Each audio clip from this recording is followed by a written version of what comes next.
Праваахоўнікі звярнулі ўвагу, што стрэльба да іх трапіла не зусім звычайная. У яе было 3 ствала. Каб вызначыць мадэль зброі, міліцыянеры перадалі яе судовым экспертам.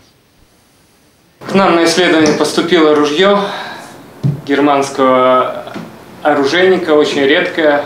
Оружейник носит наименование Франц Карл Люнеберг.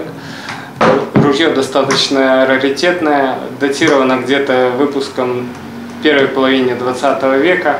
Паводле заключэння экспертаў, зброя з'яўляецца камбінаванай паляўнічай стрэльбай з рэдкай трохствольнай руляй. Яно і зараз у рабочым стане. Поўная інфармацыя аб майстру і яго стрэльбах адсутнічае. Адзінае яго ўзгадванне сустракаецца ў дакуменце Германскай імперыі 1906 года, якое замацоўвае выключнае права майстра на яго выраб.